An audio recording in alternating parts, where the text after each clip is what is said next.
Kaya sang-ayon ako sa sinabi ni Congresswoman Laila de Lima. We stand with Filipinos who demand honesty. Dapat po alamin natin kung sino yung mga pinuno ng bayan natin na hipokrito, mga kababayan. Ano ginawa ninyo? Madam Senator, Senator Laila de Lima, Senator Risa Hontiveros, alam ko po hindi nyo rin po ito magugustuhan. At pati na rin si Congressman Chel Jokno ng Akbayan Party List. Kinuyog ang social media, inyong lingkod, ng aking may bahay, ng aking mga anak. Mas matitindi po yung ginawa nila sa aking anak na si Zoe. Marami naman siguro sa inyo ang nakakabatid na si Zoe po ay dumaan sa matinding pagsubok ng karamdaman. Nagkaroon po siya ng sakit, nagkaroon po siya ng cancer, ng leukemia. So pinagsasasabi ng mga nagpunta sa social media ni Zoe, mamatay ka na sana. Bumalik sana yung cancer mo. You deserve to die. Nag-uusapan po natin mga kababayan ay asan ba fake news na sinabi ng Tunying na yan? Fake news yan. O ano nga yung fake news? Eh sabi nila dahil walang masabing fake news doon sa listahan, hindi naman nila ma-refute yon. Ang sabi nila ngayong fake news, sinasabi ko raw na insertion yung kay Risa, hindi amendment. Pinaliwanag ko na po sa inyo, nagsalita si Senator Franklin Drilon. Terminologies pa nga po ngayon nag-aaway Ang insertion daw po ba at amendment, ano ang pagkakaiba? Wala po. Pareho po yan. Ang insertion ay amendment po. Amendment po yan ngayon. Opo. Hindi mo po pwede ipagbawal ang amendment sa isang panukalang batas. Ngayon, ngunit may mga protective, may mga ano tayo, check. Halimbawa, pwede pong i-reject yung proposed amendment. Opo. Pwede pong i-line item veto ng Pangulo. At pwede pong hindi i-release ng Pangulo. Kaya gusto ko manggaling na sa PCO Secretary.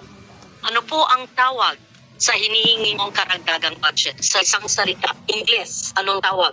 Nang marami sa labas ng ating pamiting pong ito, sa social media o sa mga balita, ano po ang tawag doon? Sa English po, ma'am, ang tatawag ko po din sa hinihingi namin ay augmentation po. Ano yung usual na tawag? Sige po, amendment, augmentation. Meron pong mas maikling salita po. Sige, Secretary, I'm sure you're aware. Napapaliwanag. Ano po, hindi ko sinasabing ginagamit nyo yung salita. Pero ano po yung tawag ng iba ayon po sa hinihingi nyong dagdag na budget na hindi po naisama sa simula ng budget, sa President's budget, sa National Expenditure Program. Ano po yung tinatawag ng iba? Hindi ko po sinasabing kayo po ang nagsasabi nun. Sigurado kung nababasa ninyo, naririnig po ninyo. Opo. Sa mga lumalabas po ngayon sa balita at yung mga narinig na po natin noong nakaraan, ito po yung tinatawag nilang insertion. Nung nawala yung pork barrel, lalong lumaki ngayon, di ba? Tapos, hindi tayo magkaintindihan ngayon bakit pag grupo nila ang naglagay, insertion yon. Pag grupo nyo, amendment yon. Bakit kapag kasi Risa, amendment yan, hindi insertion. Pag iba, insertion yan. Sabi niya, ang amendment at insertion, walang pinagkaiba. Ang amendment ay insertion. Hindi po ako kasama doon. Gumagawa ng paninira, may nag-o-orchestrate ng paninira laban kay Senator Risa Hontiveros. Kung meron man, hindi po kami kasama doon. Risa Hontiveros ay napangalanan na namin at nabanggit na namin na may insertion sino-sino. Si Senator Raffy Tulfo, Senator Win Gatchalian, at Senator J.V. Ejercito at Senator Grace po. Tapos, nabanggit din po namin at nagulat nga kami sapagkat alam naming hindi siya maaaring gumawa nito, ay si Senator Risa Hontiveros. Tanggap naman nating lahat, especially sa mga mamamahayag, na ang mga senador po at congressman nag-i-insert. Ginawa ninyo. Madam Senator, Senator Laila de Lima, Senator Risa Hontiveros, alam ko po hindi nyo rin po ito magugustuhan. Senator Risa Hontiveros, Senator Laila de Lima, at pati na rin si Congressman Chel Jokno ng Akbayan Party List.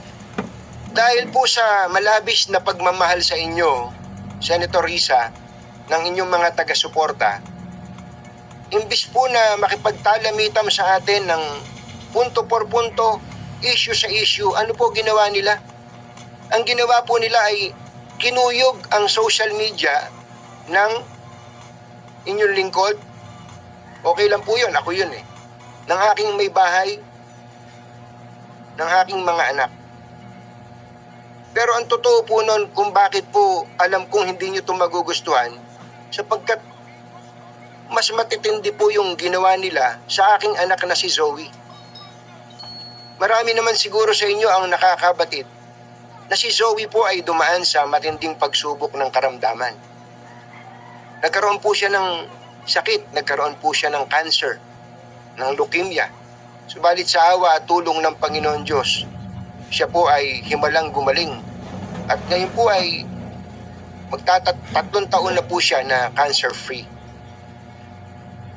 Gayunpaman, kahit po siya ay cancer-free na, alagang-alaga po namin tong batang ito, pati ng kanyang nakababatang kapatid, sumusuporta po sa kanyang ate, sapagkat yung pong trauma ng pagkakaroon ng cancer ay hindi po madali. Hindi po madaling matanggal sa isip ng isang bata. Isip-isipin po nyo nung siya ay unang nagkasakit. Siya ay 11 years old pa lamang. Hanggang sa siya po'y nakipagbaka sa sakit na ito sa loob ng 3 taon. Alam niyo po kung anong pinagsasasabi ng mga nagpunta sa social media ni Zoe? Mamatay ka na sana. Bumalik sana yung cancer mo. Deserve to die. Yan po ba ang uri ng mga tao na sumusuporta po sa inyo, Madam Senator? Ganyan po ba ang mga tao na ipinaglalaban po ninyo?